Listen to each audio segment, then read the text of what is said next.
Are you a podcaster? Maybe you've got that big idea and you're looking for a network to join. The multi-award-winning Ozcast Network can get your content to eyes and ears all over the world. Join now for the first month free, and you could be featuring this sound at the beginning of your podcast. Ozcast. Simply head to ozcastnetwork.com for details.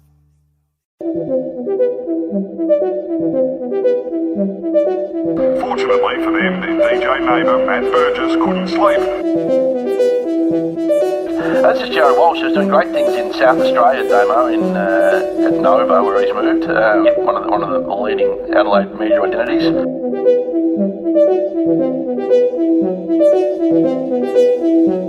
Representing the men and women on sporting fields across the globe, it's now time for another Best Team Men podcast. And welcome to Best Team Men. Thanks to the Brighton Trophy Centre and Con, and also Andy and the Ozcast Network. Jared, welcome to you. Thank you so much. Sorry, I'm not in the studio today. I've got some stuff on, but you know what? We are committed to Best Team Men, even though it's taken about half an hour to get ready. It doesn't matter. We are committed for a very special round today with lots of updates. How's your week been?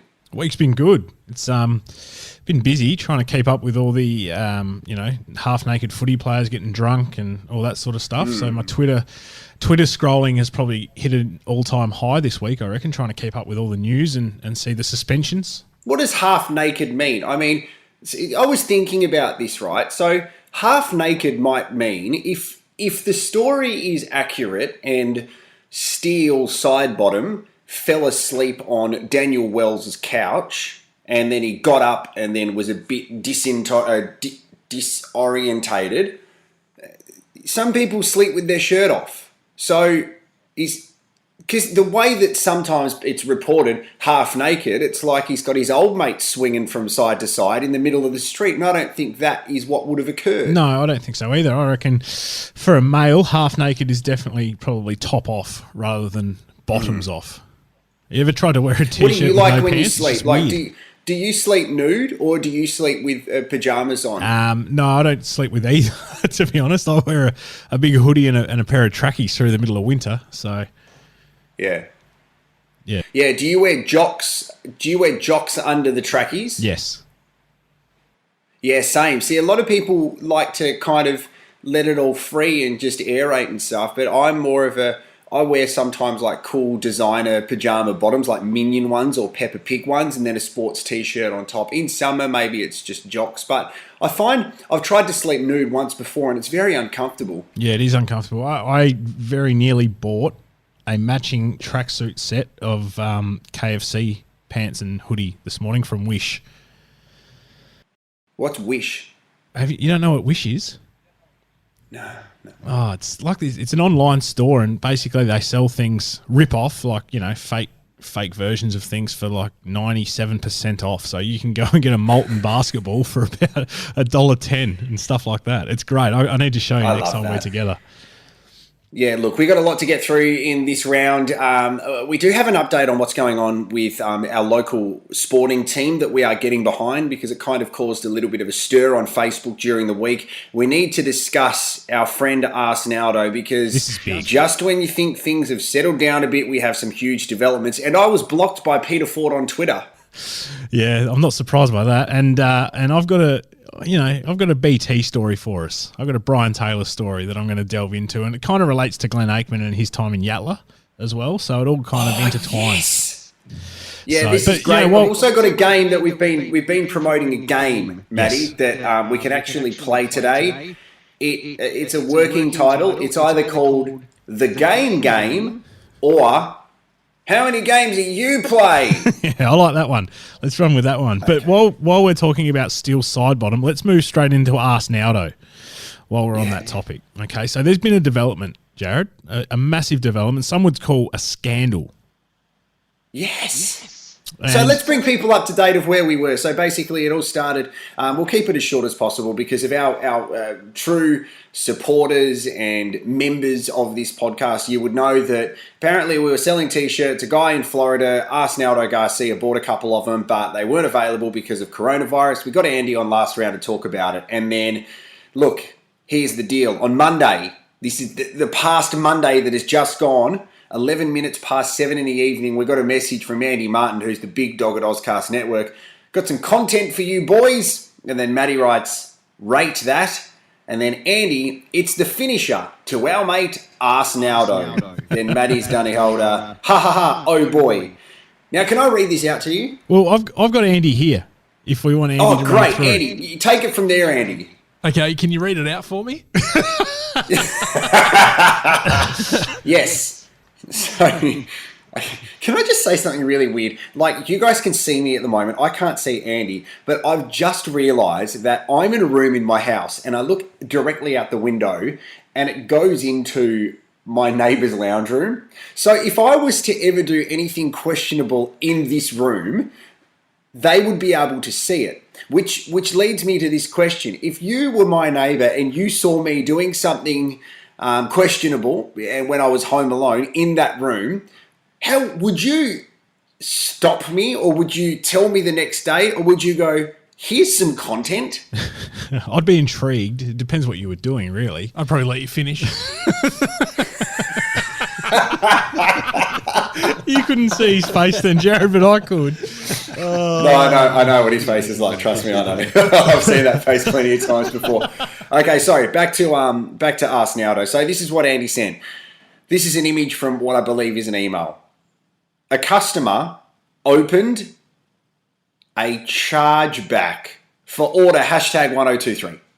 The customer told their bank that this order was fraudulent. The bank has returned $78.80 to the customer and charged you a $25 fee for this chargeback. Chargebacks are frustrating experiences. We will do everything we can to help you get your money back. So this is what I've just realised, okay? And Andy's responded with, it's the gift that keeps on giving. Andy can explain the rest. But I have just realised we have gone on this podcast starting with $0. We have made $20 and now we owe $5. No. Well, the T-shirt's gone to him. The first one. So you guys are actually minus $55. So now you need to invoice us by June 30, which was 3 days ago. Yeah. Yes, I do, boys. Sorry about this. What does it even mean? Well, it means, I haven't had a response from that particular email address that is attached to Arsenaldo, but basically it could mean a couple of things. It could mean that Arsenaldo is not actually a person at all. It's a made-up name that someone scammed a credit card, bought a couple of T-shirts off you boys, and then has just moved on. And then the person that have actually had the credit card used or scammed has then gone to the bank going, I've got some questionable activity here, and they would then do the chargeback. Or he received the T-shirt, was very unhappy, went to the bank to get his cash back. He's extremely smart. Listened to the podcast and gone, it's not for me. Well, that's not what I ordered. Oh, so look, we're in the middle of a scandal, basically. So we're dealing with some scam artists, or a very, very smart man named Arsenaldo who's received his goods and now is trying to claim his money back.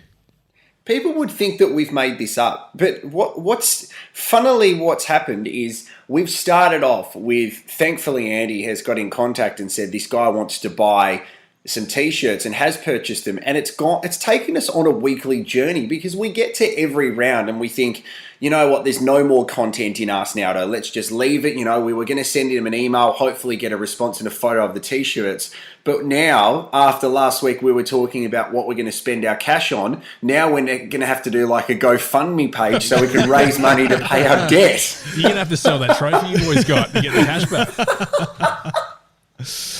So there you go. There's our weekly Arsenaldo update, and I'm really hoping that there's more, but that might be the end of the road for Arsenaldo. We'll see what happens with the email that replies back. Hopefully something comes back. Yeah, absolutely. All right, boys, catch you later. Thanks, Andy. Cheers, mate. Thanks, Andy. Don't forget, if you don't want to podvertise, you can do that somehow. Just talk to Andy at Ozcast Network. Oh, I tried to push one of the MIDI pads and it didn't play anything. Oh, really? Because I saw you trying to push one, and I thought maybe you did, and only you can hear it. No, I can't. It didn't come through for me either. Did not come through for me. Yeah, okay. So you got to give me an update on what happened with your footy game, because you were preparing to play footy. Footy is back, local footy in South Australia, which is brilliant. You had your dimmies on your Friday night, getting ready for the big game. Talk everybody through what happened in the club that you play for, which is what, the Roxby Down Soldiers, or what is it? Who do you play for? Not that far away. No, the Yankalilla Tigers. Look, Yes. I'll describe it to people who don't know where it is. It's as far south as you get without being on Kangaroo Island.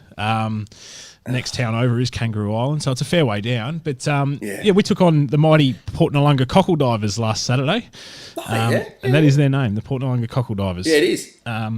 So we played them, and I was playing my first game of A-grade footy for 7 years, and I'd done a massive pre-season, got myself in really good shape, and I ran out there and I took a really good mark early and went back from about 45 right in front and slotted one and started to feel really good. How'd you celebrate? Did you do the fist bump with people or high five? No, I sort of just turned around and jogged back to my position like, come on, you've done that before. That's nothing special. Okay. So, Muscle memory. Yeah, I think so. And then, Yep. I kicked a very questionable point in the second quarter, so I'm sitting at 1-1.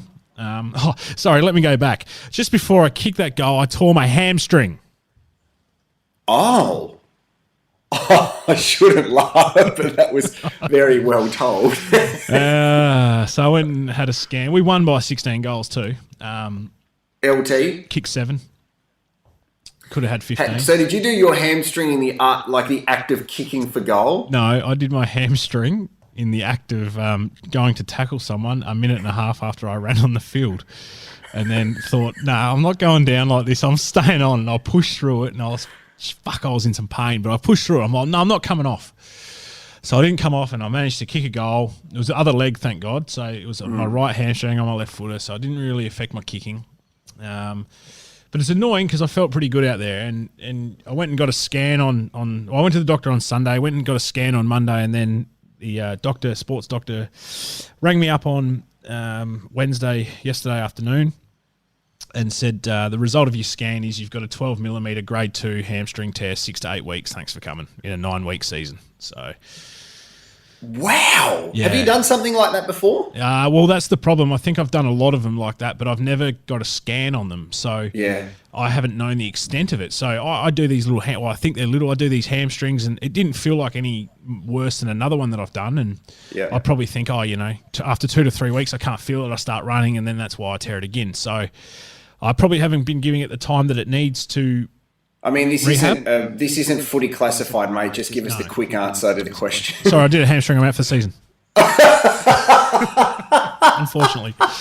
So that's how we went. We won, though. We won, and the boys played well. LT took the piss, kicked 7, could have had 15 or 16 easily.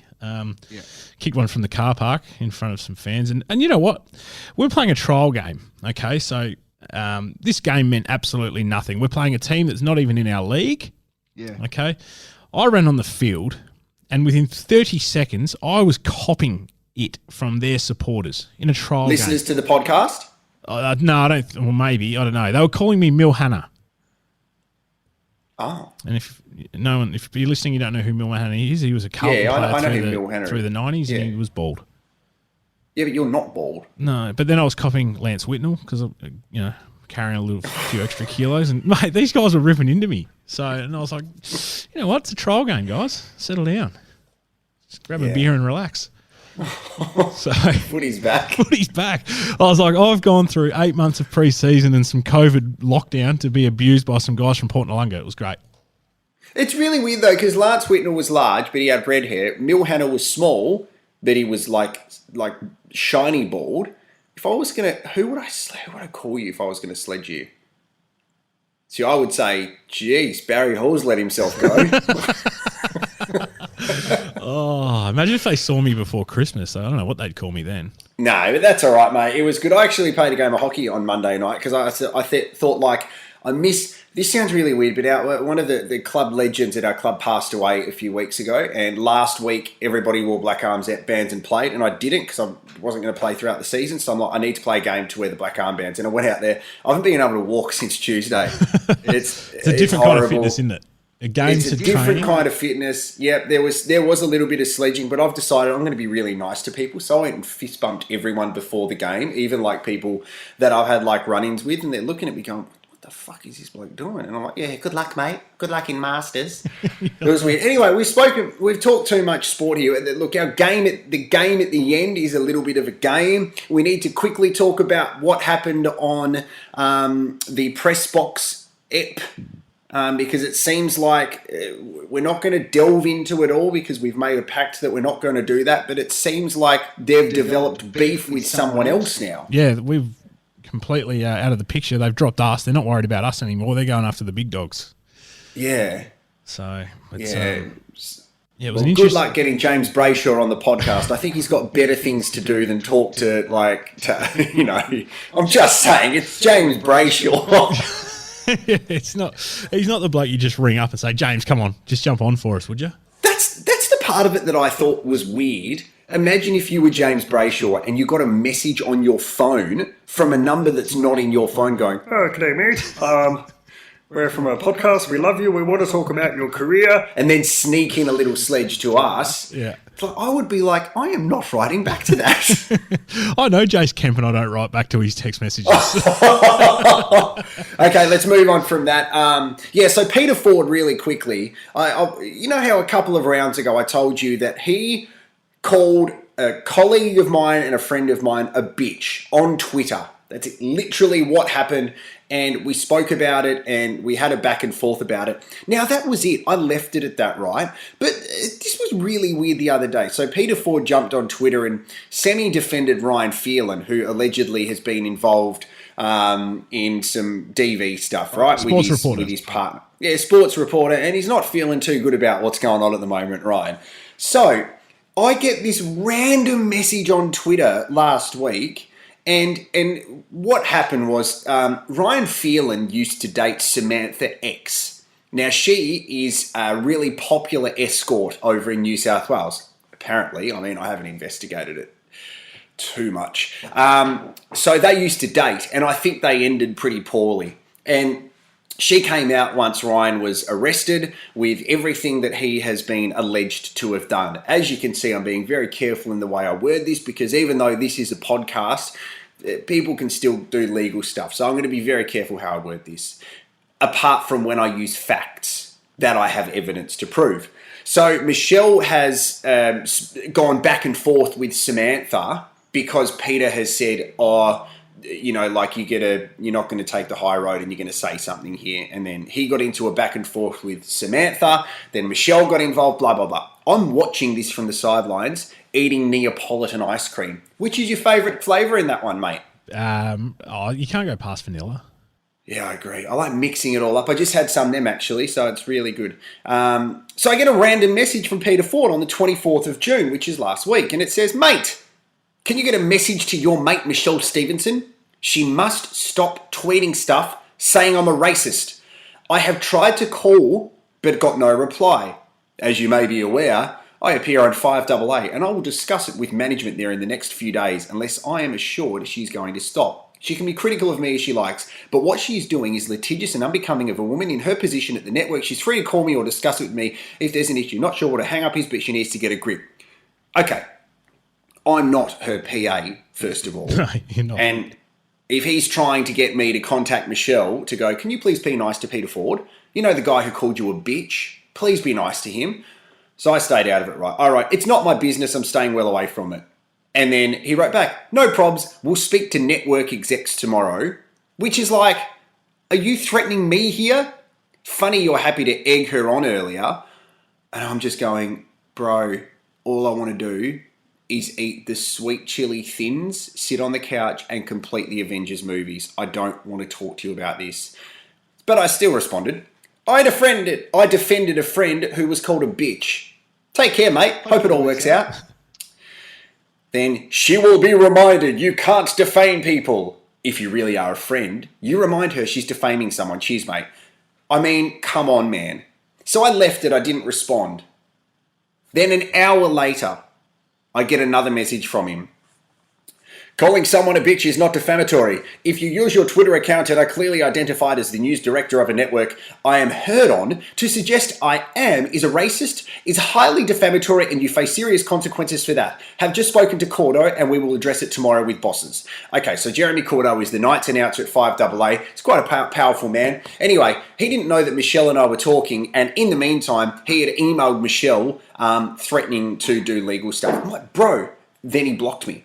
What the fuck is going on? Yeah, I don't know. I think he must have mistaken you for a PA because it's certainly not your business at all. No. It's nothing to do with you. I heard him on 5AA the other morning, actually, just talking about some celebrity stuff I didn't really care about. Yeah, interesting character. Very interesting. One of the interesting things is, mate, and this is fact once again, because the funny thing about Pete is that he, I believe, allegedly has some burner accounts. So even though he's blocked me, he'll still be having a look at what I'm saying and what people say about him. He sends postcards to people if they block him on Twitter. So he has to have the last word. As you see, he sent me a DM, then blocked me. He'll send you a postcard to say, don't like the way we spoke on Twitter, blah, blah, blah. Kind regards, Peter Ford. I will assess this blocking in 6 months. Come on. So hang on. So like you said, you didn't reply and then he's come back to you an hour later. So he must be sitting at home or wherever he is, stewing over this and thinks, no, you know what? I've got to message this Jared Walsh guy again. Yeah. And I've got to explain myself to him and I have to say this and I have to say all this stuff that isn't important to anyone other than himself. Social media, mate. Social media. Horrific. But anyway, so what I want you to do is when we put this podcast up on Twitter, tag him in, and I'll get an update because he will send something to me. That's the thing. I want a postcard because I wonder what's going to be on the front of it. From which destination will he be writing this postcard from, Matthew? Will it be one of those ones that you buy from an airport, or will it be like a little cheap setup that you just sort of get from a Campbell's news agency or something like that, maybe? Well, I think because he sends so many, it would be one of the cheapos. Okay, now we have been discussing a local football or sporting side to jump on board with. And things have started moving really quickly. The Port Pirates is a place which we have been saying that we're going to visit for a very long time, and it is definitely going to happen. And I said that by today, I would have contacted the Port Pirates, the soccer club, and said, hey, we want to get involved. So I put a post up on my Facebook last week that said, hey, Port Pirates, we are on board. We are getting behind the Pirates. Which cult figure should we follow? This accidentally blew up again. It exploded, mate. We had a lot of people nominating cult figures, which is absolutely brilliant. So one of the bigger names is going around is Connor Ramos. Sergio's brother. Sergio's brother. Dan Drummond. I think he owns that golf store. Josh's brother. James Coley. Holy Coley. I couldn't think of anything for him. No, neither. The man, James Skeffington. Yep, got nothing for him either. Liam Mullen, which could be Daniel's Christian Jones. I need to write these down because I'm almost certain Garby will interview them and Andy will share it in the next bloody 6 months. I'm going to write these. I tell you what, mate, Garby put up a post today bragging about the amount of listeners he's had. Garby, mate, I gave his podcast a plug on the radio last week. He's pushing at this Garby. And then people got involved like Rochelle. It's Port Adelaide. Don't you just nick a playing shirt? funny. Then like Matthew Selby. I used to like you, Jared, but poor choice of club. And I'm like, oh, thanks, Matthew. Sorry you don't like me anymore. So this is great. We're on board with the Port Pirates and we're going to go see them next week. The 11th of July, which is Saturday week, they got a home game. So I reckon we should go. You don't have anything to do apart from icing your bung hammy. Yeah, rest ice. My bung hammy. No, look, they're back this week, but unfortunately we can't make it, but we'll keep a very keen eye on their results. Yeah. Definitely. And yeah, we're going to get to some games and do some activities and stuff like that with some of the players and get involved in the club and just that club spirit and atmosphere and, yeah, really adopt them. Yeah, good. I think it's great. Look, I need to acknowledge mid-podcast as well. If this sounds a little bit weird today, it's because I am at home and Maddie is in Ozcast. Oh, gosh, sorry. I'm not sure what happened then. We will be back together next week in studio, which is brilliant. Speaking of our members and the people that listen to the podcast, Yes.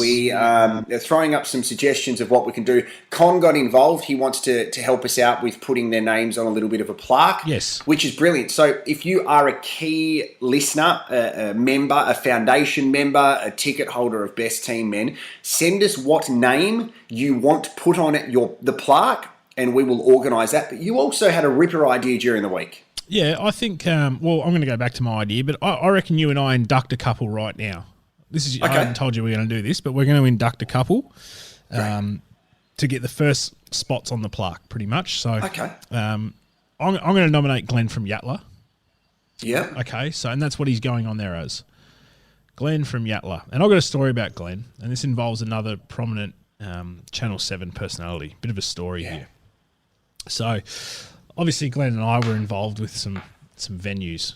It was our job. Oh, what venues? That doesn't matter. Anyway, we thought... I am thinking about having an event there. Is there any chance of that happening? Yeah. Yep, just put your deposit here and we'll be in touch. All right, will I get my deposit back? No. Great, I'm in. And you won't get your event either. Anyway, I came up with a genius idea that let's do some sporties days, like, let's get some ex-players and all that sort of stuff. And anyway, there's one particular weekend that we pinpointed pretty early on in the footy season was a Thursday night game between the Crows and Richmond at Adelaide Oval. Good game. So the Crows smacked them. Actually, Dusty was about their only player playing. Anyway, I thought, well, this is a perfect opportunity. Let's get BT in for a Sportsman's Day. We can go to one of the venues we look after. We can put on a lunch. If people hang around, we can put some buses on and take them to the game. Anyway, great idea. Everyone was on board. Glenn was on board. We're all on board. Anyway, I've gone in and done all the stuff and found the agency in which to get BT through. So I've made contact with them. I've put the proposal forward and they've given me a quote. They quoted me a price and then said, when you're ready, lay down the deposit and that'll confirm your booking. Pretty standard, I would have thought. Pretty standard, especially after the business you represented sounds standard. Well, they said put down your deposit and you get, you secure the talent. So anyway, I took it back to Glenn and we sort of did the numbers and we did our due diligence and stuff like that. And we both thought that it probably wasn't worth it in the end. We had a small lead in time. We let's not do it. And that was that. It was all done. That Thursday of that game, I was driving from one venue to another and I got a phone call and I thought, who's this number? Anyway, I answered it. Oh, hi, Matthew, this is so-and-so from so-and-so. Where are you? BT's just rocked up to your venue to do this sportsman's lunch. No. I said, what do you mean? And she said, well, the booking that you put in. I said, I never completed the booking. I never sent you a deposit. There was no talk between us about flights and logistics and how he was getting to and from everything that you would go through with a booking agent and stuff like that. All that I did was inquire, and then they put it through to BT, and he's rocked up, and there was no one there. He's walked into this pub, and there's no one in it, not one person. And so I rang Glenn, and he wasn't in Yatla at this stage. I said, well, what do we do? And Glenn goes, well, go and take him to lunch. I said, no way. Hey, mate, that's the last thing he's going to want to do. It was me to take him to lunch. Anyway, BT apparently stormed off in a big huff and puff, and he wasn't very happy. And he was over to call Thursday night footy anyway, so he was already going to be in Adelaide. So it wasn't a complete disaster, but yeah, just one of the stories that ended up hurting us and Glenn. Well, maybe that's one of the reasons why Glenn went to Yatla. But out of curiosity, can you say if you want BT at your function, what sort of ballpark are you looking at cash wise? 3.5. Jeepers. That's a lot of cash. That is a lot of cash, yeah. Be good money if you had that cash and you put that on a multi. You would, and a multi, yes, which is where we're going with this. So we want to get you guys, our foundation members and listeners, involved. So we're going to put a multi on every single week, okay? And we want you guys to contribute to some of the legs, okay? So we're going to pick a game every single weekend, and we want you guys to send, and we'll put up a post on Facebook and Twitter, and we want you guys to each send in your leg. It could be someone to kick an anytime goal, it could be someone to kick 2 or more, someone to have 20 possessions, blah, blah, blah, and we'll pick 5 of them and chuck them on a multi, and we'll all ride it home together. So that's what we're going to do from this week. Okay, so we'll get a post up this afternoon asking for your suggestions. We were going to use the $20, which we made, but now we're minus 55. No, so we're going to have to put the money in ourselves. So we're all going to be involved in this multi, and we're all going to ride it home every single weekend together. So, love that. What's our social media? Social media is at Best Team Men on Twitter and Facebook.com/Best Team Men. Awesome. I think that Con should also be on this plaque. Con's on it as a foundation member. Yep, no question. The top 2, and once we get a board, they can be on the board of directors for Best Team Men. That's right. And they'll probably sack us. Completely understand it. All right, let's play this game quickly before I head off. Now, this is called, what are we calling it? Game, or how many games have you played? How many games have you played? How many games have you played? I can't watch anything without just jumping on my phone and researching things like how many games that a particular person has played. And sometimes it really rattles me. And I thought we could play a game. If we had 5 players each, and you say the player's name, without cheating, I need to suggest how many games they have played. And if you get, look, within it can 20? be a kind of, within 20, I reckon, is worth a win. Yeah, I think so. Because in standard AFL, you're looking at a max of over like 350, 400, a minimum of 0. So, yeah, within 20, I think it's good. And I'll just get a piece of paper and write down the scores. So, do you want to start? Okay, so I'll go my first one to you. Yeah. David Wirapunda. Okay, David Wirapunda. That's a great start. West Coast Eagles champion. I reckon he played over 200 games. I try to work my way around that. I reckon he played over 200. I'm going to say 237. And do I tell you now what he played? Yeah, tell me now. 227. Tick. Oh! That's not bad. I get a point. Tick. That's brilliant. Okay, your first one. Robert Armat. 3 clubs. Collingwood. 3 clubs. Collingwood, Sydney, and I can't remember the other one. No, maybe it was 2, just Collingwood and Sydney. No, he was at 3 clubs. 3. I'll tell you while you're thinking about it. I'm going to say, I don't know if he cracked 100. I'm going to say 89.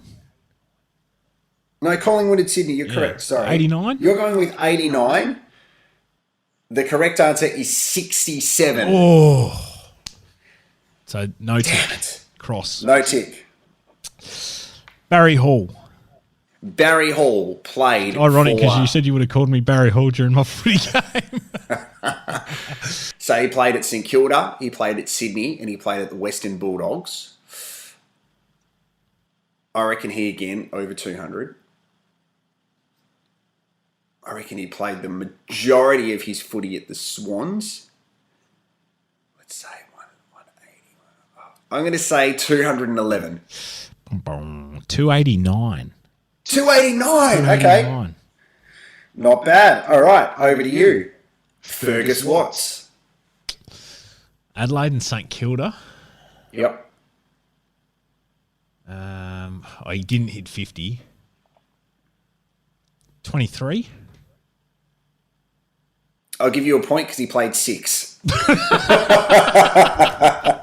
That was a bit kind there, wasn't I? Funnily enough, he's gone on to, and I was looking at this before, he's gone on to business, works in a marketing company, like he owns it, which is worth $20 million.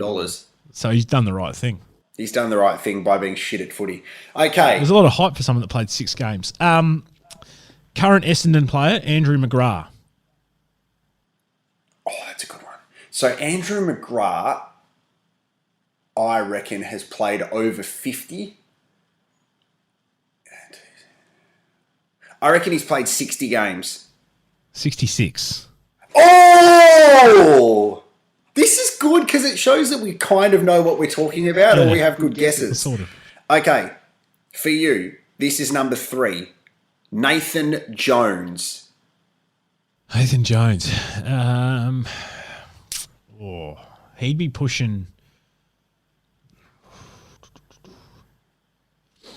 230. The first number was right, 286. Wow.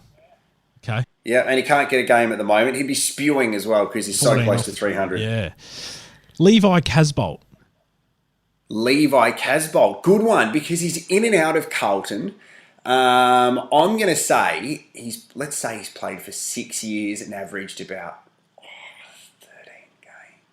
13 games a season, maybe 60. I reckon he wouldn't have played 100. I reckon he'd be sitting at 84 games. 125. Okay, bad one. The current score is 2-1. Over to you, Matty Bird. You need to get this one to really stay in the game. Chris Tarrant. Collingwood, Freo, Collingwood. Yep. Should know this. He was one of your favourite players. 255. You're in it because it's 268. Right. Well done. Beautiful. I mean, back in the game. Last one for you. Sonny Walters. Sonny Walters. That's a great one. So I reckon for the past 3 seasons he's played most, if not every game. So there's, let's say, 60 games. I reckon he's...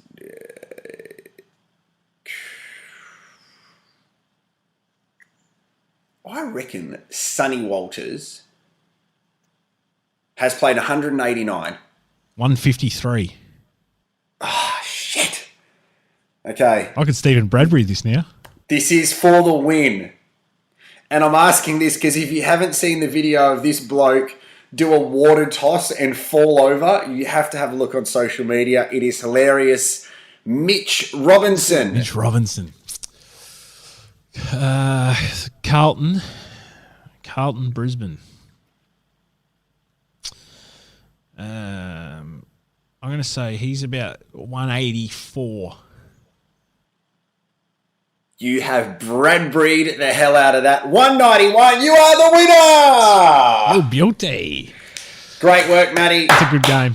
Hey, this has been great. It's been difficult, obviously, just looking at each other through a phone, but we've got there in the end. And obviously, massive thanks again to Con and the Brighton Trophy Centre and major sponsors. And we'll send those names over to you, Con, for the start of the plaque and get our foundation members down. And also, massive thanks to Andy at the Ozcast Network for his Arsenaldo update and also providing us the space.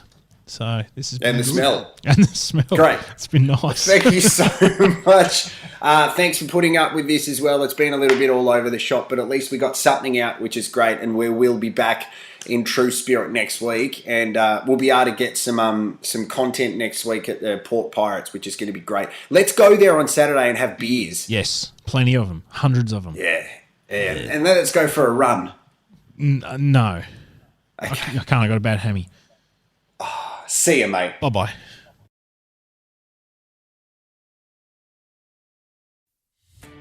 Are you a podcaster? Maybe you've got that big idea and you're looking for a network to join.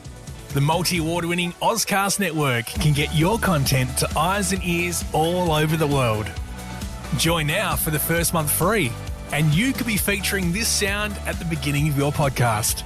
Ozcast. Simply head to ozcastnetwork.com for details.